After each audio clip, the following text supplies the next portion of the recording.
किसी को बेसबब शोहरत नहीं मिलती इस दुनिया में वाहिद, उसी का नाम है जिनके काम अच्छे हैं। तो हेलो एवरीवन, कैसे हैं आप लोग? मैं उम्मीद करता हूं कि आप सब अच्छे होंगे। तो आज के क्लास में हम लोग क्या करने वाले हैं, देखने वाले हैं क्लास 10th का जो अपना है त्रिभुज चैप्टर, उसी के ऑब्जेक्टिव्स को। और काफ़ी आसान चीज़ें हैं तो हम लोग यहाँ से देखेंगे। अगर आप इस चैप्टर को समझ जाते हैं ना, तो आपको जो है बिहार बोर्ड जो है लगभग लगभग क्या करता है, 3 से 4 ऑब्जेक्टिव पूछेगा, क्योंकि त्रिभुज चैप्टर से जो है आपका 10 से 12 नंबर का सवाल जो है यहाँ से आता है। तो देखिए 4-5 ऑब्जेक्टिव भी रहेगा, तो गौर से आप देखिएगा यहाँ से, ठीक है।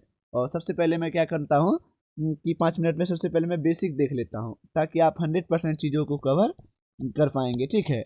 आप भूल भी गए हैं तो आपको क्या होगा, रिवीजन हो जाएगा, उसके बाद आप चीज़ों को समझेंगे तो मज़ा आएगा। चलिए, तो अब हम लोग क्या करते हैं, देखते हैं। तो यहाँ से अगर मैं बात करने लग गया कि समरूप क्या होता है, देखिए सबसे पहला जो पॉइंट आता है इस वाले चैप्टर में, वो समरूप का बात आता है। समरूप और सर्वांग सम, ठीक है, ये दोनों चीजें की चर्चा करेंगे हम लोग। समरूप जिसका आकार समान हो, ठीक है। समान रूप, समरूप मतलब जिसका आकार समान हो। आकार समान मतलब दिखने में एक तरह समरूप। जैसे देखिए, मतलब अगर हमको वृत्त डालना है तो प्रत्येक वृत्त गोली होगा, या तो छोटा हो या तो बड़ा हो। सब गोली होता है तो सभी वृत्त आपस में क्या होती है, समरूप होगी, क्योंकि एक रंग दिखता है। समबाहु त्रिभुज आप जब डालने जाते हैं तो समबाहु त्रिभुज, प्रत्येक समबाहु त्रिभुज आपस में क्या होता है, बराबर ही होता है। समबाहु त्रिभुज का मतलब क्या है, समबाहु यानी प्रत्येक भुजा जिसका क्या हो, बराबर, उसे समबाहु त्रिभुज कहते हैं। ये बात है कि नहीं। और एक और होता है सभी वर्ग। सभी वर्ग जो होता है, हमेशा जो वर्ग की सारी भुजाएं आपस में बराबर ही होंगी, तो ये समरूप ही होगा। चाहे आप बड़ा बना दे, चाहे आप छोटा बना दे, कुछ भी बना दे, आपकी चारों भुजाएं क्या होगी, बराबर। यानी इसका रूप जो होगा वो समान होगा, यानी इसका आकार समान होना चाहिए। आमाप समान नहीं भी होगा तो चलेगा, तो इसे हम लोग समरूप कहेंगे। उम्मीद करता हूँ कि आप समझे होंगे। देखिए सर्वांगसम का क्या मैटर है भाई, और समरूप का जो चिन्ह होता है इस तरह से, ठीक है, इस तरह से। और सर्वांगसम अगर मैं बात कर लूँ, इसका चिन्ह होता है ये वाला। तो इसका अगर मैं बात करूं तो इसका आकार के साथ साथ जो है आपका आकार और आमाप दोनों बराबर होना चाहिए।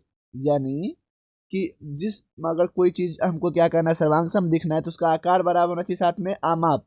मतलब अगर मैं एक वृत्त लेता हूं तो सेम शेप और साइज, मतलब शेप और साइज दोनों बराबर होना चाहिए। यानी जिस त्रिभुज की, मतलब मान लो जिस वृत्त की त्रिज्याएं समान होंगी, यानी 5 सेंटीमीटर का ये त्रिज्या है, 5 सेंटीमीटर का ये भी होगा, तभी ये दोनों वृत्त आपस में क्या होगा, नहीं, कि समान वृत्त की जो त्रिज्याएं होंगी वो आपस में क्या होती, सर्वांगसम होंगी, क्योंकि उतना ही बड़ा होगा ना अगर 5 सेंटीमीटर त्रिज्या वाला वृत्त डालते हैं तो, है ना। समझ गए। चलिए, तो अब हम लोग और कुछ चीजों को समझ लेते हैं। अब मैं बात करता हूँ थोड़ा सा कि यहाँ से कि थेल्स पर में क्या होता है। देखिए कि थेल्स पर में क्या होता है, त्रिभुज में जो चैप्टर में बहुत सारा यूज है, इसमें कहा जा रहा है कि यदि किसी त्रिभुज के ए बी सी में अगर करूँ, इसको प्रूव भी करना रहता है, यदि किसी त्रिभुज के एक भुजा के समांतर यानी बी सी के समांतर कोई रेखा खींची जाए, मैं इसको ए बी सी डी ई, है ना, यदि किसी त्रिभुज के एक भुजा यानी बीसी के समांतर कोई रेखा खींची जाए तो अन्य दो भुजा यानी ए बी और जो ए सी है को समान अनुपात में विभाजित कर, देख रहे हैं, भिन्न भिन्न बिंदु पर, यानी डी और ई बिंदु पर समान अनुपात में विभाजित करती है, तो इसे हम लोग क्या कहते हैं, थेल्स प्रमेय, है ना। यदि किसी त्रिभुज के एक भुजा के समांतर, है ना, कोई रेखा खींची जाए तो अन्य दो भुजाओं को समान अनुपात में विभाजित कर रही है, देखिए इसे थेल्स प्रमेय कहते हैं, थेल्स प्रमेय। तो थेल्स प्रमेय का क्या है कि समानुपात में कैसे विभाजित करेगा, यानी ए डी बट्टे आप कहोगे डी भी, है कि नहीं, बराबर ए ई बट्टे क्या हो जाएगा, ई सी। समझ गए, ये चीज है ना। तो ये आपका क्या हो गया, थेल्स प्रमेय। अब आपको मैं बता दूं कि पाइथागोरस प्रमेय अगर आपको जानना है, तो चौथी बात क्या है कि पाइथागोरस प्रमेय, तो पाइथागोरस प्रमेय आपको पता होना चाहिए। तो पाइथागोरस प्रमेय में क्या होता है, किसी समकोण त्रिभुज में संबंधित है, समकोण त्रिभुज यानी ये 90 है, तो समकोण ए बी सी अगर मैं कह दूं, समकोण त्रिभुज में कर्ण का वर्ग, यानी ये कर्ण है, यानी 90 डिग्री के सामने वाला जो होता है ये क्या होता है, अपना वो कर्ण होता है। और जहाँ थीटा होता है, यहाँ अगर थीटा है तो ये क्या होगा, लंब होगा। यानी समकोण त्रिभुज में कर्ण का वर्ग, यानी ये कर्ण है, सबसे बड़ी भुजा कर्ण है, यानी AC, कर्ण का वर्ग शेष दो भुजा, यानी मैं इसको कहूँगा अगर ये थीटा है तो ये हो गया लंब, और आधार तो बचा हुआ हो ही जाएगा, ये हो जाएगा आधार, है ना। तो समकोण त्रिभुज में कर्ण का वर्ग जो होता है यानी AC का वर्ग शेष दो भुजा, यानी लंब का स्क्वायर यानी BC का स्क्वायर प्लस AB के स्क्वायर के क्या होता है, बराबर होता है। ये आपका हो गया क्या चीज, पाइथागोरस प्रमेय। ठीक है, इसी का उल्टा जो होता है इसका विलोम हो जाता है। देखिए अब पांचवी बात आपको क्या सीखनी है यहाँ से, कि कोई भी त्रिभुज जो होता है यहाँ से त्रिभुज को समरूप होने का क्या शर्त है। देखिए समरूप कोई भी त्रिभुज कब होगा, जब उसका तीनों कोण बराबर हो, यानी कोई त्रिभुज दिया गया इस तरह से, यानी अगर इसका समरूप हो जाएगा, यानी ए यानी अगर दो कोण बराबर है तो तीसरा ऑलरेडी बराबर ही होगा, क्योंकि आपको पता होना चाहिए कि त्रिभुज के तीनों कोणों का योग कितना होता है, 180 डिग्री। यानी अगर दुगो 100 है, मतलब इस ये 100 है और ये भी 100, मतलब मान लीजिए ये 100 है इसमें भी, और ये 20 और ये 20 है, तो जाहिर सी बात है कि अगला जो होगा 60 पूरा के 180 पूरा देगा, है ना। ए से या फिर ए समरूपता कटे सीधे पूरा हो गया तो कोई बात ही नहीं है। या फिर दो भुजा हो सकता है ना, समरूप में प्रत्येक कोण बराबर हो या प्रत्येक भुजा समानुपाती हो, यानी दो कोण भुजा भी हो सकता है, यानी भुजा को आप लोग कहेंगे साइड, SAS से, यानी भुजा कोण भुजा से हो सकता है कि नहीं, या प्रत्येक भुजा SSS, यानी प्रत्येक भुजा समानुपाती हो, या प्रत्येक कोण प्रत्येक भुजा का समानुपाती का मतलब क्या है कि भाई आप जो अभी पढ़े हैं थे उस पर में A/BC भाई वाला, ठीक है। तो ये चीजें हैं। और क्या हो सकता है यहाँ से आपका बेसिक बात, तो यहाँ से आपको याद रखना है अगला बात कि त्रिभुज का क्षेत्रफल क्या होता है। त्रिभुज का जो क्षेत्रफल होता है वो आपको याद रखना है, तो क्या होता है 1/2 गुने आधार गुने ऊंचाई, है कि नहीं, ये याद रखना है आपको, क्योंकि आपको पता होना चाहिए कि त्रिभुज का क्षेत्रफल क्या होता है, ये चीजें हैं, है कि नहीं। और यहाँ से आपको क्या करना है, एक और प्रमेय को जानना है कि एरिया ऑफ ट्राइंगल ABC, यानी कोई त्रिभुज ABC दिया हुआ है और क्षेत्रफल एरिया ऑफ ट्राइंगल PQR ही मैं मान लेता हूँ, तो एक मतलब समरूप त्रिभुज में जो होता है, दो समरूप त्रिभुज के क्षेत्रफल का अनुपात लिखिए, उनके संगत भुजा, यानी दो समरूप त्रिभुज अगर ले लिया इस तरह से, देखिए ABC और PQR, तो दो समरूप त्रिभुज में क्षेत्रफल का अनुपात उनके संगत भुजाओं के वर्ग के अनुपात के बराबर होता है, यानी AB/PQ। समरूप त्रिभुज में जो होता है क्षेत्रफल का अनुपात लिख दिया, ये क्षेत्रफल का अनुपात उनके संगत भुजा, यानी कोई भी भुजा ले सकते हैं, AC/PR का स्क्वायर भी लिख सकते हैं, ये भी बराबर होगा, और बराबर BC/ जो है QR का स्क्वायर ही बराबर होगा, यानी आप किसी भी भुजा को ले सकते हैं। तो समरूप त्रिभुज का जो होता है क्षेत्रफल का अनुपात उनके संगत भुजाओं के वर्ग के अनुपात के बराबर होता है, तो स्क्वायर कर दी। तो ये चीजें जो है इसमें यूज होंगी, इसलिए मैंने क्या करा है इसको बताया है। और एक बात की, अपना जो कोई त्रिभुज होता है यहाँ से इस तरह से, तो त्रिभुज में अगर इस तरह से चीजें हैं तो ये और ये कोण बराबर है, यहाँ से इधर ये है, इसको कहेंगे शीर्षाभिमुख कोण, है ना। शीर्षाभिमुख कोण के कारण बराबर होगा। और क्या हो सकता है, यहाँ से और केस हो सकता है, अगला पॉइंट, कि अगर कोई त्रिभुज है इस तरह से डाला गया है एक त्रिभुज में, यहाँ से ये बराबर है तो इसको कहेंगे अंतः समांतर कोण के कारण, अंतः समांतर, क्योंकि अंदर से ही बराबर है। और इस तरह से कोई चीजें हैं इस तरह से, ये और ये बराबर है, तो ये हो गया यहाँ से जो बराबर होगा ये कोण जो हो गया, ये एक दूसरे के क्या हो गया, समांतर हो गया, है ना। और कुछ चीजें हैं, और आपको पता होना चाहिए कि यहाँ से जो है आपका, अगर किसी त्रिभुज में मान लीजिए ये है ABC, ये आपका PQ डाल दिया, तो इसमें दो त्रिभुज हो गया ना, ABC और APQ। तो इसमें देखिए दोनों में A बोलने पर आता है, तो दोनों में जो डबल बरा है तो उसे हम लोग कहते हैं उभय निष्ठ कहते हैं, यानी इसके कारण भी जो होता है वो त्रिभुज को समरूप किया जाता है। चलिए आप क्या करते हैं, चीजों को स्टार्ट करते हैं और देखते हैं पहला क्वेश्चन क्या है, ठीक है। तो देखिए आपका इसी तरह से, अब मैं पहला क्वेश्चन देख लूं, अब मजा आने वाला यहाँ से। अब देखिए यहाँ से जो पहला क्वेश्चन कह रहा है कि त्रिभुज के तीनों कोणों का योगफल होता है, तो त्रिभुज के तीनों कोण का योगफल, अब मैंने अभी बताया कि त्रिभुज के तीनों कोण का योगफल कितना होता है, कोण का योगफल कितना होता है, तो आपका 180 डिग्री। चलिए अब देखते हैं प्रश्न संख्या कौन सा, दूसरा वाला, तो दूसरा वाला में क्या कहा जा रहा है, यहाँ से आप देखिएगा गौर से कि दो समकोणिक त्रिभुज में उनकी संगत भुजाओं का अनुपात सदैव समान रहता है। यानी दो समकोण त्रिभुज आप अगर यहाँ से डालें, यहाँ से ए बी सी और ये यहाँ से जो होता है डी ई, और यहाँ से पी क्यू आर कोई त्रिभुज है और यहाँ से एम एन कर दीजिए, तो क्या होता है, यहाँ से ए डी बट्टे डी भी होगा ना। तो ये किसने कहा था, समकोण त्रिभुज भुजाओं का अनुपात सदैव समान रहता है, भुजाओं का अनुपात सदैव समान रहेगा, यानी ए डी बट्टे डी बी बराबर हो जाएगा यहाँ जो ए ई बट्टे ई सी, ए ई बट्टे ई सी। उसी तरह से भी त्रिभुज में लिख सकते हैं। तो ये चीज़ें जो है बराबर होता है, ये किसने कहा था, तो थेल्स ने। चलिए अब देखते हैं प्रश्न संख्या कौन सा, तो मैं कहता हूँ तीसरा प्रश्न को, है ना।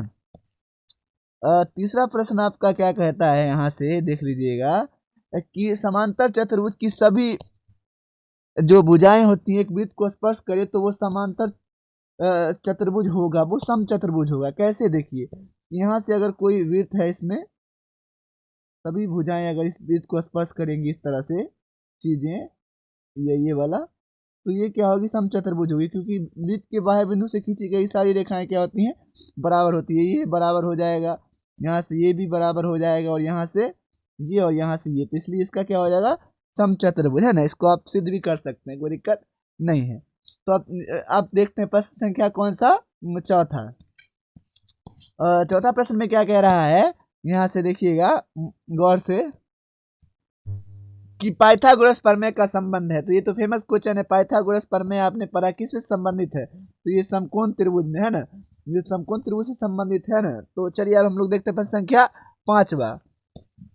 तो हम लोग देख लेते हैं पांचवा प्रश्न। आपको यहाँ से कहा जा रहा है कि सभी समबाहु त्रिभुज होते हैं समरूप। अभी मैंने बात किया सभी वर्ग और सभी समबाहु त्रिभुज मैं कह दूं, और या फिर आप क्या कह दें, एक सभी वृत्त, ये सारे क्या होती हैं, तीनों आपस में जो होता है वो समरूप होता है। चलिए अब देखते हैं प्रश्न संख्या कौन सा, छठा, है ना। पहले इजी प्रश्न देख रहे हैं यहाँ से, और अब ये वाला जो है प्रश्न संख्या जो है छठा, ये दो समकोण त्रिभुज में उनकी संगत भुजाओं का अनुपात सदैव समान रहता है, ये तो रिपीट है। तो आप चलिए जल्दी से बताइए, तो छठा का आंसर क्या होगा, कमेंट कीजिए, नीचे कमेंट कीजिए। चलिए अब हम देखते हैं प्रश्न संख्या कौन सा, सातवां। अब मजेदार प्रश्न सब आ रहा है, ठीक है, देखिएगा यहाँ से।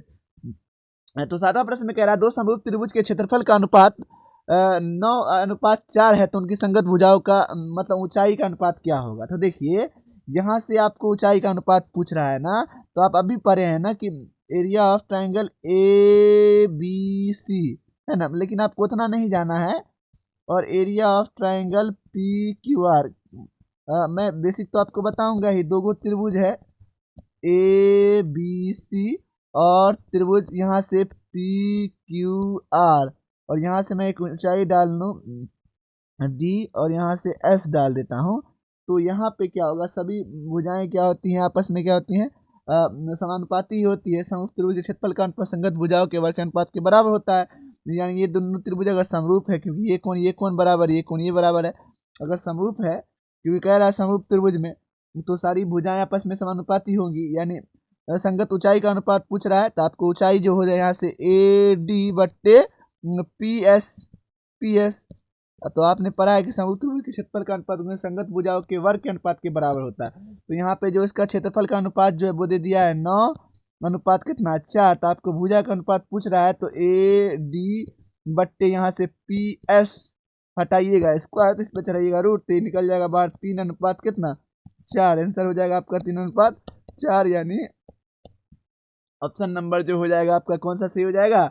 यानी क्षेत्रफल दे के अगर आपको क्या पूछे, ऊंचाई पूछे, तो आप 3 अनुपात क्या निकाल दीजिएगा, बाहर निकलेगा 3 अनुपात 2 ना, इसको बाहर निकल गया तो 3 अनुपात 2, 3 अनुपात 2, यानी ऑप्शन नंबर कौन हो जाएगा, बी सही हो जाएगा। अपना जो है यहाँ से गौर से देख के करना है, चीजें समझ जाएंगे आप, कॉन्सेप्ट तो गलती होगा ही नहीं। उसी तरह से अब जो है प्रश्न संख्या 8वां है, आपको एकदम टाइम पास दिया गया है आपको समझने के लिए। अब यहाँ से जो क्या कह रहा है, यहाँ से देखते हैं कि दो समरूप त्रिभुज के भुजाएं 1:2 है, 2 अनुपात में है, तो त्रिभुज का क्षेत्रफल का अनुपात क्या होगा। तो अभी हमने कहा कि area of triangle A B C और पी क्यू आर जो बराबर होगा, यानी ए बी कोई भुजा ले लेते हैं एगो, है ना, नीचे का पी क्यू आर में पी आर कह देते हैं, तो ये इसका अनुपात के बराबर होता है। तो यहाँ से ए बी सी त्रिभुज के भुजाएं जो होता है का अनुपात अभी दिया, ये दिया हुआ है कितना 1:2 का स्क्वायर हो जाएगा। तो क्षेत्रफल का पूछ रहा है तो एक ही होगा, ये 4 हो जाएगा ना इसका स्क्वायर, तो 1 अनुपात कितना हो जाएगा 4 हो जाएगा। चलिए आप देख लेते हैं 1:4 जो है डी में है। ये कॉन्सेप्ट है और सारी की सारी चीज़ें जो है वो टाइप वाइज रखी गई हैं, तो आपको समझ में ज़्यादा आएगा। तो ये आपको इस तरह से बैठा ले कर लेना है ना, और आप समझ जाइएगा, है ना। तो ऐसे करके बैठा लिएगा तो ठीक रहेगा। नहीं तो ऐसे भी आप देख सकते हैं कि क्षेत्रफल है तो अनुपात का ऐसे आप रख सकते हैं, चीज़ें समझ में आ जाएगी, कोई दिक्कत नहीं है, एक दो बार समझ लीजिएगा। तो चलिए अब हम लोग देखते हैं कि 9वां प्रश्न में क्या कहा जा रहा है। यहाँ से बस स्क्वायर स्क्वायर करना रहता है। यहाँ कह रहा है दो समरूप त्रिभुज के क्षेत्रफल का अनुपात। अब क्षेत्रफल का अनुपात जो है ए बी सी है, मान लीजिए त्रिभुज पी क्यू आर में सेम चीज क्षेत्रफल का अनुपात कितना दिया है इतना, तो संगत भुजाओं का अनुपात आपको बताना है, यानी ए बी बट्टे पी क्यू। तो समरूप त्रिभुज के क्षेत्रफल का अनुपात इतना, भुजा का अनुपात बताना है। तो जल्दी से नहीं आप कमेंट करिए। यहाँ पे क्षेत्रफल का अनुपात जो है यहाँ से आपको दे दिया है कितना 25 बट्टे कितना 64। तो आपको क्या बताना है यहाँ से कि भुजाएं का अनुपात जो होगा वो क्या होगा, यानी स्क्वायर हटा के यहाँ कितना आंसर होता है। जल्दी से 9वां नंबर क्वेश्चन का क्या कीजिए, यहाँ नीचे कमेंट कीजिए, क्योंकि मैंने आपको कंसेप्ट ऑलरेडी बता दिया है, ठीक है। जल्दी से नीचे में बता दीजिए। तो चलिए अब हम लोग देखते हैं प्रश्न संख्या कौन सा 10वां प्रश्न। अब इसमें ये अच्छा क्वेश्चन है, ये वाला समझिएगा। परिमाण ऐसे तो आप परिमाण का अनुपात पूछे तो आप डायरेक्ट लगा दीजिए इसी को देख के, लेकिन इसका कंसेप्ट भी है। अब क्या है कैसे देखते हैं। दो समरूप त्रिभुज की संगत भुजाएं 3:4 का अनुपात है, तो उनकी संगत परिमाप का अनुपात क्या होगा वो देखते हैं। तो परिमाप वाला में जो है मीटर थोड़ा क्या है इसका अलग है।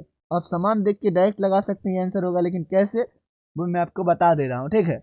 इसमें जो होता है कि किसी समरूप त्रिभुज में परिमाप वाला का ये मीटर है कि प्रत्येक त्रिभुज का क्षेत्रफल, यानी त्रिभुज अगर दो त्रिभुज है ए बी सी और पी क्यू आर कोई त्रिभुज है, तो प्रत्येक त्रिभुज के मतलब त्रिभुज ए बी सी के क्षेत्रफल का अनुपात जो होता है और पी क्यू आर इनका जो एरिया होगा और इनका एरिया यानी ये जो क्षेत्रफल का अनुपात होगा परिमाप में, प्रत्येक त्रिभुज के क्षेत्रफल का अनुपात परिमाप में प्रत्येक भुजाओं के योग के बराबर होता है। यानी यहाँ से जो आपका हो जाएगा, यहाँ से प्रत्येक भुजा के अनुपात के बराबर होता है, यानी A B plus B C या प्लस ए सी इस वाले त्रिभुज में, उस वाले में होता है पी क्यू और प्लस क्यू आर और प्लस क्या होता है वो होता है पी आर या आर पी बोली, है ना। तो ये चीज़ें हैं। तो आप यहाँ से आप कैसे देख सकते हैं चीज़ों को, देखिएगा कि मैं क्या कर रहा हूँ। यहाँ पे क्या दिया हुआ है कि दो समरूप त्रिभुज के भुजाओं का अनुपात, यानी अगर त्रिभुज में भुजा का अनुपात जो है क्या दिया है, ये दिया है। तो आप देखिएगा यहाँ से, ठीक है। तो आप थेल्स पर में से जानते हैं कि ए बी जो होता है ए बी जो होता है वो पी क्यू के बराबर होगा, ठीक है सर। और यहाँ से जो बी सी होगा बी सी ये क्या होगा क्यू आर के बराबर होगा सर, ठीक है। और आप जानते हैं कि यहाँ से ए सी जो होगा वो पी आर के बराबर होगा। इस सब का भुजा का अनुपात कितना दिया है 3:4 यानी 3/4। तो मैं ए बी को कर दूंगा पी क्यू के बराबर, तो ए बी बट्टे पी क्यू बराबर 3/4। तो अब मैं ए बी अगर निकालूं तो ए बी बराबर क्या हो जाएगा, उधर चला जाएगा पी क्यू 3 से गुना हो जाएगा 3 पी क्यू मैं कह दूं। अब बट्टा में क्या रहेगा 4 रहेगा कि नहीं, समीकरण में 1 कर देता हूँ इसको। अब मैं क्या करूँ बी सी को, अब इस वाले को अब इसके बराबर करते हैं, तो बी सी बराबर जो हो जाएगा यहाँ से आपका बी सी बराबर बट्टे क्यू आर बराबर 3/4। फिर से आप बी सी निकालना चाहते हैं तो बी सी बराबर जो हो जाएगा 3 यहाँ से 3 और यहाँ से क्यू आर उधर चला जाएगा भाग में से गुना में हो जाएगा बट्टे में 4। ये हो गया समीकरण 2। और मैं यहाँ से बराबर करना चाहूँ ए सी बट्टे पी आर बराबर क्या हो जाएगा 3/4 के बराबर। यहाँ से क्या निकल गया ए सी बराबर जो हो गया वो 3 पी आर नहीं 3 पी आर बट्टे 4, क्योंकि ये इसमें चला गया। तो मैं आप सबका मान यहाँ क्या करता हूँ पुट कर देता हूँ। देखिए ए बी का मान हमने निकाला है। यहाँ से ए बी का मान जो है 3/4 और यहाँ से पी क्यू, ठीक है, लिख दिया, प्लस, और यहाँ से बी सी का मान निकाला है 3 क्यू आर, 3/4 क्यू आर, और हमने ए सी का मान क्या निकाला है, ए सी का मान जो है यहाँ से निकाल दिया है 3/4 जो है वो पी आर। ये चीज़ें निकाली हैं, और नीचे में एज इट इज रहने देते हैं पी क्यू प्लस जो है क्यू आर और प्लस पी आर रहने दिया। यहाँ से 3/4 कॉमन है, सम में तो निकाल लिया, अंदर में क्या बचा, P Q plus Q R plus ऊपर वाले में है ना, और प्लस पी आर। अब बट्टे में क्या है नीचे वाले, इस वाले में है सेम चीज़ें कि P Q plus Q R और प्लस पी आर। तो देखिए ये सारा का सारा इससे ये कैंसिल हो गया, तो आपके पास क्या बच गया, यही ना बचा यहाँ से कि 3/4, तो आपका जो हो गया बराबर हो गया 3/4, यानी 3 में 5 4 ही आ गया। तो ये चीज़ें इस तरह से ये कंसेप्ट है जिसको आपको समझना था, बड़ा आसान है। चलिए अब देखते हैं प्रश्न संख्या कौन सा, 11 है आपको कि यदि ए बी सी और क्यू आर पी, देखिए कह रहा, ध्यान से बनाइएगा त्रिभुज ए बी सी और क्यू आर पी, इसमें क्या है कि 9:2 जो है 4 है, ये क्षेत्रफल का अनुपात दे दिया है। ए बी क्या दे दिया है 18 आपको, और यहाँ से बी सी यानी बी सी ये हो गया आपका, ये कितना दे दिया है 15। तो आपको पी आर यानी ये पूछ रहा है ना, तो देखते हैं किस तरह से समरूप त्रिभुज के क्षेत्रफल का अनुपात उसके संगत भुजाओं के वर्ग के अनुपात के बराबर होता है, उसी वाले से बनेगा।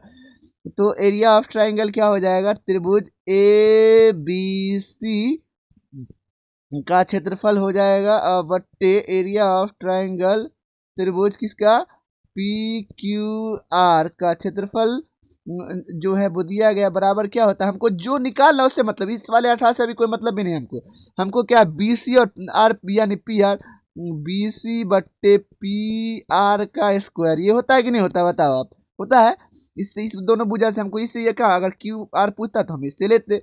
तो यहाँ से जो है ए बी सी क्या दिया है 9 और पी क्यू आर कितना दे दिया है 4 ना, और साथ ही साथ यहाँ से जो है बी सी कितना दे दिया है 15 ने दिया है, बी सी कितना दिया 15, और पी आर का स्क्वायर पूछ रहा है, यहाँ पर भी स्क्वायर, यहाँ पर भी स्क्वायर आप चढ़ाओगे, ठीक है कि नहीं। चलिए तो आगे अगर हम सॉल्व करते हैं यहाँ से, तो हो जाएगा क्या, पी आर स्क्वायर गुने कितना 9 और बराबर जो हो जाएगा 15 स्क्वायर गुने कितना 4। अब मैं लिखूंगा पी आर स्क्वायर बराबर 15 गुणित 15, मैं कह सकता हूँ इसको, और गुने 4/9। अब मैं डायरेक्ट इस पर से स्क्वायर हटा के और इस पे क्या चला था, सब पे रूट, 15 गुणित 15 गुणित 4/9, तो 2 को 15 मिला के 15 बाहर निकल गया, और यहाँ से गुने 4 है यहाँ ना नीचे में 9 है 9, और ये 4 तो 2 निकला, और इसका 9 का 3 निकला, 3 5 6 15 कर दिया, 15 10, इसका आंसर आ गया। बड़ा ही हिसाब से चीज़ों को कर लेना है। चलिए अब हम लोग देखते हैं प्रश्न संख्या जो है 12, इसका क्या हो जाएगा, इसका उत्तर हो जाएगा आपका यहाँ से जो है वो 10 यानी बी। तो 12 नंबर प्रश्न में क्या कह रहा है देखिएगा, ये प्रश्न अच्छा है। तो इसमें कह रहा है ए भुजा वाले समबाहु त्रिभुज के क्षेत्रफल का अनुपात होगा। तो ए भुजा वाले हमको समबाहु त्रिभुज के क्षेत्रफल का अनुपात जो होता है वो होता है √3/4 गुने भुजा स्क्वायर। लेकिन कैसे, मैं इसे सिद्ध करके बताता हूँ, देखिएगा किस तरह से जो है आपको पता होना चाहिए। ये मान लीजिए समबाहु त्रिभुज है ए बी और सी, त्रिभुज के क्षेत्रफल का अनुपात न पूछा है, समबाहु त्रिभुज के क्षेत्रफल का अनुपात। तो आपको पता होना चाहिए कि त्रिभुज का क्षेत्रफल क्या होता है, त्रिभुज का क्षेत्रफल जो होता है वो होता है 1/2 गुने आधार गुणित ऊंचाई, ये होता है आधार गुणे शीर्षलंब या ऊंचाई बोलिए। तो यहाँ से ए इसका है संभव त्रिभुज में ए और ये भी ए, तो हमको अगर त्रिभुज का क्षेत्रफल तो आधार तो ठीक है बी सी ए है, लेकिन ऊंचाई हमको नहीं पता है, तो ऊंचाई हमको निकालना पड़ेगा ना। तो ऊंचाई ए डी मान लेता हूँ, तो अगर ये पूरा ए है तो इतना क्या हो जाएगा, ये बी डी कितना हो जाएगा a/2, क्योंकि किसी चीज़ को आधा करने के लिए उसको बट्टा में 2 डालिए, ये भी क्या हो जाएगा a/2। तो मैं ले लूँगा त्रिभुज किस में, इधर लगा देंगे, पैसा बस आ जाएगा चीज़ें। तो यहाँ से देखिएगा मैं क्या करूँगा, त्रिभुज ए बी सी में पाइथागोरस लगाते हैं तो क्या हो जाएगा, ए बी का स्क्वायर, क्योंकि मुझे ए डी निकालना है तभी ना, आधार तो ठीक है, ए डी निकल जाएगा तो वो ऊंचाई हो जाएगा, इस पर रख के निकाल देंगे आगे। तो ए बी का स्क्वायर बराबर हो जाएगा बी सी का स्क्वायर, नहीं बी डी ना, बी डी का स्क्वायर प्लस यहाँ पे ए डी का स्क्वायर। अपन को ए डी निकालना है तो ए बी क्या दिया है, ए स्क्वायर, तो ए स्क्वायर लिख दिया, और बी डी क्या दिया, ए बट्टे दो, तो ए बट्टे दो का स्क्वायर लिख दिया, और प्लस यहाँ ए डी यानी हमको ऊंचाई चाहिए, तो यहाँ से ए स्क्वायर माइनस इधर जाएगा तो ए स्क्वायर बट्टे क्या दो, यानी दो इस पर भी स्क्वायर, और यहाँ से ए डी स्क्वायर, यानी ये हो गया ए स्क्वायर माइनस क्या हो जाएगा, ए स्क्वायर बट्टे क्या 4 बराबर ए डी स्क्वायर। आगे करें तो ये हो जाएगा, यहाँ से भिन्न का घटाव करेंगे तो 4 ए स्क्वायर और माइनस ए स्क्वायर बट्टे कितना 4, ये आपका क्या निकल गया यहाँ से जो है ए डी का स्क्वायर, यानी ए डी अगर निकालना चाहें तो इस पे सब पे क्या चढ़ा देंगे, रूट चढ़ा देंगे, 4 ए स्क्वायर और माइनस ए स्क्वायर और बट्टे क्या हो जाएगा यहाँ से जो है 4। ठीक है, ये आप घटा दीजिएगा तो ए डी में हो जाएगा, यहाँ से आपका जो है, यहाँ से आप देख सकते हैं कि आप जब घटाइएगा आपको यहाँ से, तो आपका बचेगा क्या 3 ए स्क्वायर बट्टे कितना 4। अगर इस ए डी से, इस ए डी पर से स्क्वायर है, मतलब यहाँ पे रूट चला है, सब पे रूट है, हटाए में ऑलरेडी, तो ए स्क्वायर का ए बाहर √3, और ये क्या निकल गया 2, नहीं तो यहाँ पे लगा देते हैं सूत्र 1/2, आधार तो हमारा ए है, और गुने जो है यहाँ पे जो है a√3 बट्टे क्या निकल गया 2, तो गुना कर दीजिए, यहाँ से दूना 4 हो जाएगा, यानी a√3 बट्टे क्या हो जाएगा, दूना 4, √3 बट्टे 4 गुने भुजा स्क्वायर, यानी ये वाला ए, ये वाला ए, तो यहाँ से आपको क्या लिख सकते हैं, भुजा का क्या स्क्वायर, तो यहाँ से आ जाता है √3/4 गुने भुजा स्क्वायर। तो इस तरह से आप प्रूफ कर सकते हैं, चीज़ों को देखिएगा अगर से समझ में आ जाएगा। ठीक है, चलिए अब हम लोग क्या देखते हैं, प्रश्न संख्या 13। तो 13 में क्या कहा जा रहा है, दरअसल इसमें कि 13 नंबर प्रश्न बड़ा आसान है कि त्रिभुज ए बी सी में डी ई समांतर बी सी है। देखिए त्रिभुज में ए और बी और सी डालूंगा, और यहाँ पे ए बी सी हो गया, डी ई समांतर मैं क्या कर लूँगा, यहाँ से बी सी कर लूँगा, कर दिया, और उसका ए डी का मान है 3, तो 3 रख दिया, और डी बी का मान है 5, तो डी बी का मान 5 रख दिया। तो आपको ए ई का मान जो है 4.8, तो ये रख दिया। आपको ई सी पूछ रहा है, ये तो बड़ा आसान है, थेल्सपर में लगा देंगे। थेल्सपर में क्या कहता है, थेल्सपर में हमें कि ए डी बट्टे डी बी बराबर जो होता है वो किसके होता है, ए ई बट्टे ई सी के। तो ए डी का मान 3 है, और ये मान जो है वो आपका 5 है, और यहाँ से ए ई का मान 4.8 और बट्टे ई सी हमको क्या करना, निकालना है। तो क्रॉस गुना करेंगे तो ई सी गुने 3 बट्टे क्या हो जाएगा 4.8 गुने 5, यानी ई सी बराबर क्या होगा 4.8 गुने 5, और बट्टा में आ जाएगा 3। अब क्या कर दीजिए, काट दीजिए, यहाँ से इसको हटाइएगा, दशमलव बट्टा में 0, अब काट दीजिए 6 पंचे 30 है ना, और जो यहाँ से आ जाएगा, यहाँ से आप काट दीजिए, क्योंकि आप 6 बार में काटते हैं, 6 पंचे 30, और यहाँ से 8 छके 48 है ना, यहाँ से आपका आंसर क्या आ जाएगा 8 सेंटीमीटर। इसी जो हो जाएगा वो कितना हो जाएगा 8। आसान है भाई, चलिए सी नंबर ऑप्शन सही हो जाएगा। ठीक है, अब चलिए देखते हैं प्रश्न संख्या कौन सा, 14 नंबर। तो इसमें क्या कहा जा रहा है, देखिए गौर से, कि समबाहु त्रिभुज ए बी सी में यदि ए सी बराबर बी सी है, तो आपका ए बी स्क्वायर बराबर 2ac स्क्वायर, तब कोण सी का मान क्या होगा। गौर से आपको देखना है यहाँ से। तो मान लीजिए कोई समद्विबाहु त्रिभुज है, ठीक है, जिसका 2 भुजा समान हो, ये मैं कर दूंगा समान। तो इसमें क्या कह रहा है कि ए सी बराबर है बी सी के, यानी ए सी जो होगा वो बी सी के क्या, तो यहाँ से जो है अपना नामांकन जो है बोला ठीक से करना पड़ेगा हमको नाम। तो ए सी बराबर बी सी दे दिया, तो हमका ये कह देंगे सी, और ये ए, और ये कह देते हैं यहाँ से बी। यहाँ पे क्या दिया है कि ए सी जो है वो बराबर क्या है बी सी के। ठीक है, मैं दोनों पे स्क्वायर डाल सकता हूँ, दोनों तरफ वर्क कर सकता हूँ, आराम है, इससे कैंसिल ही हो जाएगा। तो वर्क करने पर ही मैं लिख सकता हूँ, समीकरण 1 में कह सकता हूँ।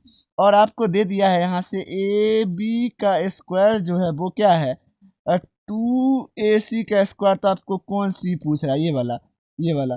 तो यहाँ से जो है आपका मैं लिख सकता हूँ इसको ए बी का स्क्वायर, यानी इधर वाला का स्क्वायर, समझ रहे हैं ना आप। तो ए सी को मैं ए सी का स्क्वायर प्लस ए सी का स्क्वायर लिख सकता हूँ कि नहीं लिख सकता हूँ, लिख सकता हूँ। और ए सी की जगह पे हमको बी सी स्क्वायर लिख सकते हैं, बी सी स्क्वायर और प्लस ए सी स्क्वायर। तो आप देख रहे हैं ना कि ए बी का स्क्वायर बराबर ए सी का स्क्वायर, यानी बी सी का स्क्वायर जोड़ ए सी का स्क्वायर, यानी ये पाइथागोरस पर में है, पाइथागोरस पर में है। तो ये कौन कितना है, सी यहाँ पे है, तो यहाँ सी का मान कितना हो जाएगा, 90 डिग्री हो जाएगा, है ना। बड़ा अच्छा क्वेश्चन था, ये प्रूफ करने के लिए आ भी सकता है, ठीक है ना। यहाँ से ये सारा 2 नंबर में भी आता है, ठीक है। आप ऑब्जेक्टिव क्लियर हो गया तो 2 नंबर भी क्लियर है। चलिए अब हम लोग देखते हैं अब 15 नंबर प्रश्न को। तो यहाँ पर जो प्रश्न है 15 में कह रहा है त्रिभुज ए बी सी में एक त्रिभुज बनाया हम, यहाँ से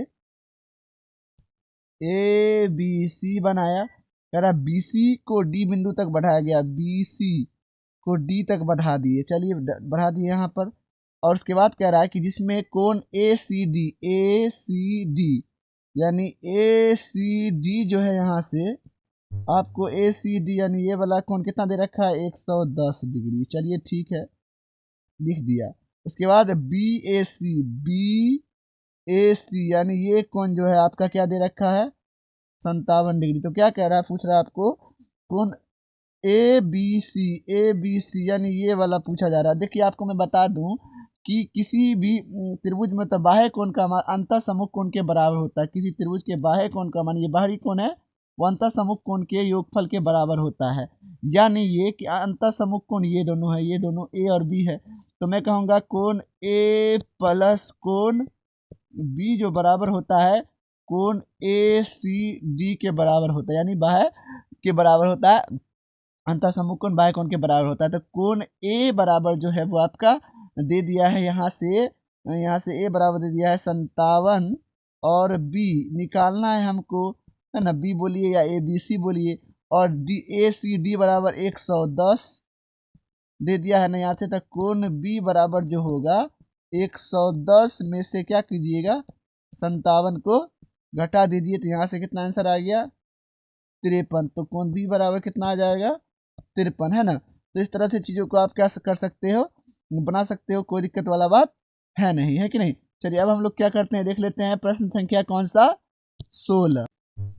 ये भी जो है बड़ा शानदार प्रश्न है। इसमें कहा जा रहा है 16 नंबर प्रश्न में, यहाँ से कि यदि त्रिभुज ए बी सी, यहाँ से हम बनाते हैं त्रिभुज ए बी सी और पी क्यू आर बना दीजिए।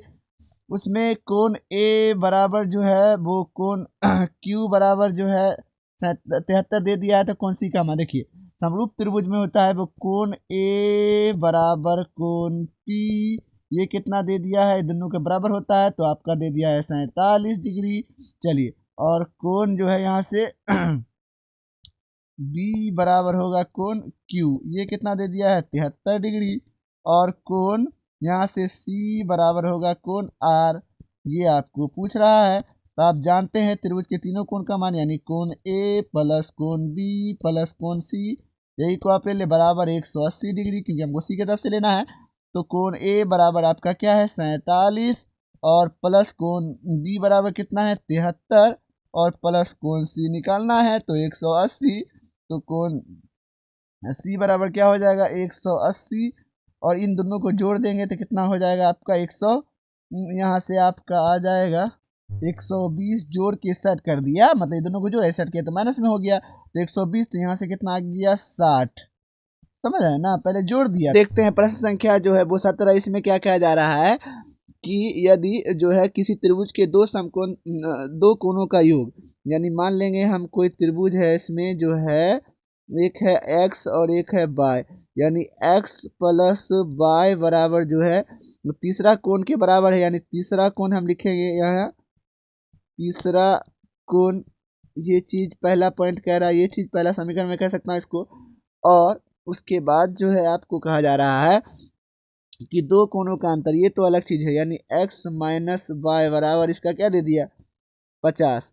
अब मैं इसको आगे सॉल्व करूंगा समीकरण 1 को, तो यहाँ से जो है आपको क्या निकल के आता है, देखिएगा कि आप जानते हैं त्रिभुज के तीनों कोणों का योग यानी अलग एक कोण x और एक y प्लस तीसरा कोण को भी जोड़ देते हैं, यानी तीसरा कोण यहाँ पे लिखेंगे तीसरा कोण, यहाँ पे मीटर लिखने का बराबर होता है कितना 180, नहीं ये दो कोण है तीसरे कोण के बराबर तीसरा कोण लिख सकते हैं, यानी x प्लस वाई प्लस मैं तीसरा कोण को x प्लस वाई लिख सकता हूँ कि नहीं लिख सकता हूँ बताइए, लिख सकते हैं क्योंकि x प्लस वाई के ही बराबर तो है तीसरा कोण, तो मैं लिख सकता हूँ यहाँ पे ये तीसरा कोण बराबर 180 डिग्री है कि नहीं। अब मैं क्या करूँगा यहाँ से कि x plus Y 2x plus 2y हो गया बराबर 180, यानी अब क्या कीजिएगा 2 कॉमन लीजिएगा तो x प्लस वाई बराबर कितना आपका जो है यहाँ से x प्लस वाई हो जाएगा 180, 2 कॉमन ले लिया तो x प्लस वाई बराबर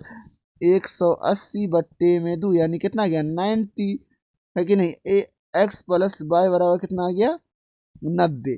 तो यहाँ से मैं इसको कंपेयर कर देता हूँ समीकरण 3 में 2 कह के और इसके साथ कंपेयर करता हूँ x माइनस वाई यानी दो कोणों के अंतर के साथ यहाँ, तो x प्लस वाई बराबर कितना 90 है ना, तो यहाँ से आप बराबर कीजिए क्योंकि माइनस प्लस है ये तो कट गया ये, तो 2x बराबर आप क्या लिख सकते हो 140, यानी आप काट दीजिए यहाँ से तो कितना आ गया 70, आपका क्या हो गया कोण पहला आ गया है ना, ये कोण 70 आ गया। अब मैं क्या करूँगा समीकरण यही में रख देता हूँ समीकरण 1 में ही, या मैं जो दिया गया था x माइनस वाई बराबर कितना है 50 उसमें रखूँगा तो यहाँ पे आपको 70 रखा जाएगा यानी 70 हो जाएगा ना यहाँ से, तो यहाँ से आपका माइनस वाई बराबर 50 यानी माइनस का वाई बराबर 50 माइनस 70 यानी माइनस का 20 और माइनस का माइनस से माइनस कैंसिल यानी वाई बराबर कितना आ गया आपका 20। एक कोण तो आ गया आपका 70, एक आ गया 20 और तीसरा कोण तो दोनों का योग है, नहीं तीसरा कोण यहाँ पे देखें दोनों कोण के योग के बराबर है, यानी आपका कितना जुड़ गया 70 प्लस कितना 20 तो हो गया 90। तीसरा कोण 90 20 और 70 देखते हैं 90 20 और 70 यानी ऑप्शन नंबर किस में है 20 70 और 90 वही चीज़ है ऑप्शन नंबर बी में है ना। तो ये बड़ा ही वीवीआई प्रश्न था, आप इसको 2 नंबर में भी देख सकते हैं, ठीक है अच्छा प्रश्न था। चलिए अब हम देखते हैं प्रश्न संख्या कौन सा 18 नंबर प्रश्न। तो ये हल्का प्रश्न है, इसमें क्या है दिया गया कि आपको त्रिभुज पी क्यू आर में पी क्यू जो है पी आर के बराबर है, तो त्रिभुज पी क्यू आर में पी क्यू बराबर है यहाँ से पी आर, तो कह रहा कोण क्यू क्या होगा कोण क्यू बराबर दे दिया आपका कितना 40 डिग्री, कितना 40 डिग्री, तो यहाँ से आपको कह रहा है कि जो है कोण पी कितना होगा। तो देखिए क्योंकि कोण जो हमारा अगर भुजा समान है तो क्या होगा समान भुजाओं के कोण भी क्या होते हैं आपस में बराबर होती है, तो पी क्यू बराबर है पी आर, तो आपका क्या हो जाएगा कोण आर भी क्या हो जाएगा यहाँ से 40 हो जाएगा क्योंकि सामने वाला भुजा कोण भी तो बराबर होगा, यानी ये q बराबर कितना है 40, तो ये भी क्या हो जाएगा आपका r भी कितना हो जाएगा 40 हो जाएगा ये, क्योंकि समान भुजा के कोण भी क्या होंगे बराबर होंगे। चलिए तो आपका ऑप्शन नंबर क्या हो जाएगा ए से हो जाएगा। आप चलिए देखते हैं प्रश्न संख्या कौन सा 19। तो 19 नंबर प्रश्न जो है ये वाला जो है अच्छा प्रश्न है, और ये क्या कह रहा है यहाँ से हम लोग देख लेते हैं। कह रहा है कि फिगर दिया गया है डी का मान निकालना है, इस तरह से ये एक सरल रेखा दिया गया है। आपको पता होना चाहिए कि सरल रेखा पर बना कोण जो होता है वो क्या होता है 180 डिग्री होता है, यानी एल और ये जो कोण ये है और ये एक सरल रेखा पे बना है ना, तो मैं दोनों का योग कर दूंगा 180 डिग्री के बराबर कर दूंगा। मैं इसको कह देता हूँ इस वाले को कह देता हूँ एक्स, इसको कह देता हूँ वाई, यानी एक्स प्लस वाई बराबर 180 डिग्री, यानी सरल रेखा पे बना कोण 180 डिग्री का होता है। तो ये कोण एक्स का मान कितना दिया है 3d प्लस 50 और प्लस वाई का मान है 2d या प्लस कितना 20 और बराबर 180। तो यहाँ से d को जोड़ दीजिए तो 5d और 50 और 20 कितना हो जाएगा 70 और बराबर 180। तो यहाँ से आपका जो हो जाएगा 5d बराबर आपका आ जाएगा यहाँ से 180 में से 70 घटा दीजिएगा तो यहाँ से 110 और d बराबर आ जाएगा बट्टा में 5, 5 दूना 10 और बचा 1 तो 5 दूना 10, यहाँ से आपका 22, यानी आपका ऑप्शन नंबर कौन सही हो जाएगा यहाँ से ऑप्शन नंबर जो है वो ए सही हो जाएगा 22। अच्छा प्रश्न था ना बना दीजिएगा, आप मान के दोनों को जोड़ दीजिएगा और 180 के बराबर कर दिया। अच्छा प्रश्न था ये। चलिए अब देखते हैं प्रश्न संख्या 20 को। तो यहाँ से 20 नंबर में क्या कहा जा रहा है, देखिएगा ये वाला है जो 20 में, इसमें कहा जा रहा है कि चित्र में पी क्यू जो है बीसी के क्या है, समांतर है। ये वाला जो आपका पी क्यू है वो बीसी के बराबर है। तो यहाँ से आप थ्रेस पर में जानते हैं, यहाँ से आपका ए पी बराबर इतना दिया, तो आपको क्या निकालना है, पी बी बराबर कितना दे दिया, पी से बी की दूरी, यानी पी से लेकर किसकी दूरी, बी की दूरी में। तो हमको क्योंकि ये पूछ रहा है ना, ये वाला भुजा हमको बीसी पूछ रहा है, तो अगर हम ये सब पूछता तो हम थ्रेस पर में लगा देते, तो थ्रेस पर यहाँ लगेगा नहीं। सबसे पहले क्या करते हैं, लिखते हैं त्रिभुज ए बी सी एवं ले लेते हैं त्रिभुज किस में, त्रिभुज ए बी सी हो गया पी ए पी क्यू, ए यहाँ से ए पी क्यू, यानी ये वाला ए पी क्यू और ए बी सी ये वाला है ना। तो दोनों में क्या समरूप, पहले देख लेते हैं, कोण ए बराबर कोण ए दोनों में है, यानी उभयनिष्ठ है। और एक चीज क्या है, अंत एकांतर कोण, यानी कोण ए बराबर कोण बी, कोण ए बराबर कोण बी है, इसे कहेंगे अंत एकांतर कोण है, ठीक है, ये है। अब अंत एकांतर कोण यहाँ से हो गया है ना, वहां मैंने समांतर शायद बोला था, तो यहाँ एकांतर होना चाहिए, ठीक है। तो ये चीज है। अब जो है यहाँ से अपन क्या करेंगे, देख लेते हैं कि अंत एकांतर कोण के साथ साथ आगे आप देखते हैं, तो ये क्या हो जाएगा आपका यहाँ से कि अब अपना जो है भुजा बराबर होगा। आपको पता है समूह त्रिभुज का सारी भुजा क्या होती है, आपस में बराबर होती है। यानी मैं कह सकता हूँ कि ए छोटका त्रिभुज का अगर मैं लूँ तो ए पी बट्टे बड़का त्रिभुज का ए बी, है कि नहीं। और मैं जो निकालना है भाई ले लेते हैं, छोटका का क्या है, वो है पी क्यू और बड़का का क्या हो जाएगा बी सी, है कि नहीं, क्योंकि समभुज त्रिभुज का भुजा समानुपात में होगा। यानी ए से पी की दूरी कितना है 2, और ए से बी बड़का दूरी कितना है, तो जुड़ जाएगा ना 2, और यहाँ से हो जाएगा 6, तो कितना हो जाएगा 8, और बराबर पी क्यू की दूरी तो 2 दिया है और बी सी हमको निकालना है। यहाँ से बी सी गुने 2 बराबर हो जाएगा 8 गुने 2, तो बी सी बराबर यहाँ से आ जाएगा आपका 8/2 बट्टा में मिला यहाँ से जो है आ जाएगा 2, 2 से 2 कैंसिल, यानी आपका आंसर कितना आ गया 8 आ गया। यानी बी सी बराबर जो है आपका कितना आ गया 8, यानी ऑप्शन नंबर ए। चलिए देखते हैं प्रश्न संख्या कितना 21 को। तो 21 नंबर प्रश्न जो है वो काफी क्या है, आसान है, हमें देख। इसमें क्या कह रहा है आपको कि किसी समचतुर्भुज के विकर्णों की लंबाई, देखिए समचतुर्भुज है, मान लीजिए ये वाला कोई मैंने समचतुर्भुज बना दिया है ना, किसी समचतुर्भुज में विकर्णों की लंबाई जो है वो कितना है, एक विकर्ण की लंबाई आपका यहाँ से यहाँ तक की लंबाई कितना है 30 है पूरा, और एक विकर्ण की लंबाई कितनी है वो है आपका 40। तो ये बड़का वाला है आपका 40 पूरा, तो ये कितना हो जाएगा 20, नहीं तो ये वाला इतना हो जाएगा 20, और ये पूरा का पूरा है कितना, क्योंकि ये 20 हो जाएगा, पूरा लंबाई 40 है और ये 30 है पूरा, ये तो ये कितना हो जाएगा आपका 15, और ये भी 15, दोनों जीरो के 30। तो देखिए अब मैं अगर मैं नाम रख दूं ए बी सी डी ओ, तो किसी भी त्रिभुज एक तरफ ले लेते हैं, पाइथागोरस लगा देंगे। देखिए इस तरह से मैं ऊपर वाला मैं इधर ले लेता हूँ, तो क्या हो जाएगा पाइथागोरस लगाएंगे तो ए बी का स्क्वायर बराबर हो जाएगा आपका यहाँ से ओ ए का स्क्वायर प्लस ओ बी का स्क्वायर, है कि नहीं क्लियर है। तो आपको ए बी यहाँ से इसकी एक भुजा की लंबाई यानी ई भुजा की लंबाई ज्ञात कर लेते हैं, तो सब बराबर ही हो जाएगा। तो यहाँ से जो है आपका जो है आ गया ओ ए कितना हो गया 15 प्लस ये कितना हो गया 20, ओ बी कितना हो गया 20 ओ ए कितना है ओ ए सॉरी ओ ए है, जो ओ से ए है 20 और ये है 15, दोनों का स्क्वायर यानी हो जाएगा ये 400 और ये हो जाएगा आपका 225। तो आप जोड़ दीजिएगा तो ये जाएगा 625, इस पर से स्क्वायर हटाएंगे 4 जाएगा रूट, तो ए बी बराबर कितना आ गया 25 है ना, क्योंकि बाहर निकला तो 25 आ गया, यानी ऑप्शन नंबर सॉरी कौन हो जाएगा सी से हो जाएगा 25। अब देखते हैं प्रश्न संख्या कितना 22 को। तो 22 नंबर में क्या कह रहा है, यहाँ से आप देख लेते हैं है ना। तो 22 नंबर भाई समद्विबाहु त्रिभुज निकालने वाला है। ये मान लीजिए कोई समद्विबाहु त्रिभुज है, ठीक है। इसका आधार जो है वो दे दिया है आधार बी और बराबर भुजा ए के बराबर है, यानी ए और आधार जो है ये क्या दे दिया है, ये पूरा का पूरा दे दिया है बी, ये वाला यहाँ से यहाँ तक बी। तो त्रिभुज का क्षेत्रफल हमको पता है, त्रिभुज का क्षेत्रफल निकालना है तो 1/2 गुने आधार यानी बी और गुने ऊंचाई यानी यहाँ से मैं दे दूंगा ए डी, है ना।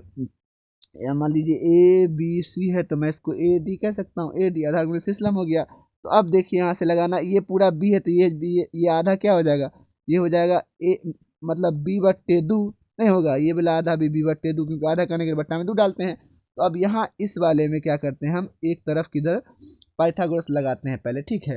यानी पाइथागोरस लगाने के लिए ए बी का स्क्वायर यानी ए का स्क्वायर डायरेक्ट मैं लगाता हूँ यहाँ से, ए का स्क्वायर अब प्लस हमको ए डी निकालना ऊंचाई, यहाँ ये वाला ए है ये वाला को हमने डी माना है तो ए डी की ऊंचाई जो ये हो जाएगा पाइथागोरस पर में ए का स्क्वायर प्लस जो हो जाएगा यहाँ से ए का स्क्वायर बराबर कर देते हैं इधर वाला है ना, ये वाला ए बी का स्क्वायर यानी ए का स्क्वायर बराबर ए डी का स्क्वायर और प्लस जो है बी डी यानी बी डी क्या हो गया b/2 नहीं ये आधा हो गया b/2 क्योंकि पूरा बी है का स्क्वायर, तब ना होगा पाइथागोरस पर में। तो हमको ए डी का स्क्वायर निकालना है ना, तो हम क्या करते हैं ए डी का स्क्वायर इधर इधर देते हैं, ए डी का स्क्वायर बराबर ये हो जाएगा इधर आके ए स्क्वायर माइनस का हो जाएगा बी स्क्वायर b/2 का होल स्क्वायर, ठीक है। ये की चीज़ें हैं। तो आगे अगर हम लोग इसी को बढ़े कंटिन्यू तो मैं लिख सकता हूँ ए डी स्क्वायर बराबर भिन्न का जोड़ अगर करेंगे तो ए स्क्वायर बट्टे बी स्क्वायर बट्टे क्या हो जाएगा, नीचे में 4 तो दूना 4 हो जाएगा, भिन्न का घटाव करेंगे तो यहाँ से 4a square minus B square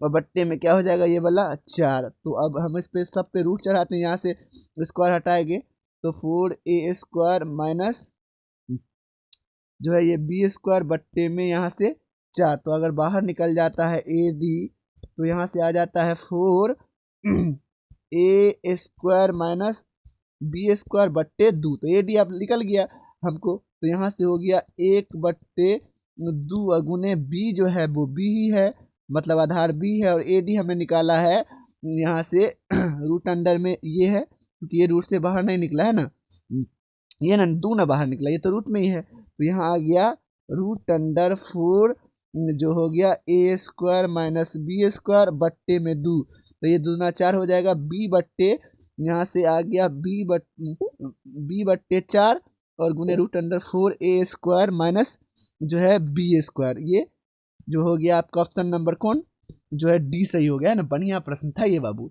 अच्छा प्रश्न था, 2 नंबर में आएगा तो आप दीजिएगा बना है ना। चलिए अब देखते हैं प्रश्न संख्या जो है वो कौन सा 23 नंबर, और 23 नंबर प्रश्न में क्या कहा जा रहा है ये आप कमेंट करके नीचे बताएंगे। इसमें